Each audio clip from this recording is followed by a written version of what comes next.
Mesdames et messieurs, bonjour, bonsoir, bienvenue dans ce bulletin d'information sur la radio-télévision FANES.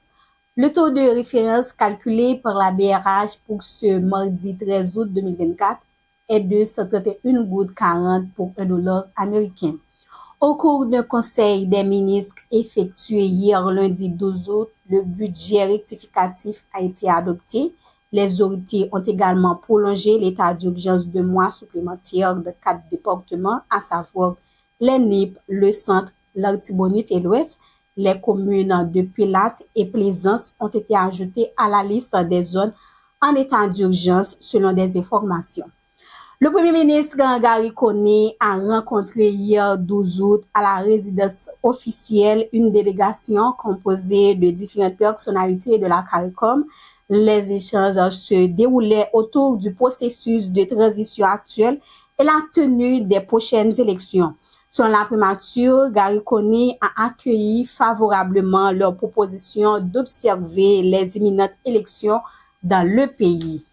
Dr. Gary Coney, accompagné de plusieurs membres de son gouvernement, a participé le lundi 12 août à la célébration de la Journée internationale de la jeunesse, déroulée autour du thème Jeunesse en secteur numérique et sécurité, organisée par le ministère de la Jeunesse, des Sports et d'Action civique MJSAC.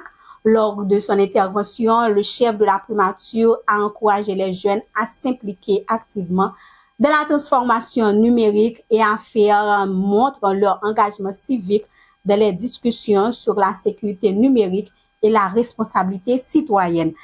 M. Camille Edouard Jr., le secrétaire général de la primature, a installé lundi 12 août le nouveau coordonnateur de la Commission nationale de lutte contre la drogue, CONALD, M.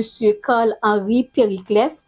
Selon un article publié dans les colonnes Le Nouvelliste vendredi dernier, les policiers kenyans ont sauvé de justesse par les policiers haïtiens lors d'une intervention policière menée à Gatier. D'après le journal, cela est provenu en raison de manque d'équipement nécessaire pour faire face à la réalité haïtienne. Sur le plan international, les États-Unis ont rejeté d'un revers de main les affirmations sur lesquelles ils auraient proposé une amnistie au président vénézuélien Nicolás Maduro en échange de sa démission. Cette déclaration fait suite à des informations publiées par le Wall Street Journal qui prétendait que l'administration Biden aurait envisagé une telle offre après les élections contestées du 28 juillet dernier. Au moins 25 personnes ont été tuées et près de 200 autres blessées dans les manifestations contestant la réélection de Nicolás Maduro au Venezuela, selon un dernier bilan officiel. Fin de ce bulletin d'information. Merci de l'avoir suivi. C'était avec vous, Caroline Jean-Paul, pour la présentation.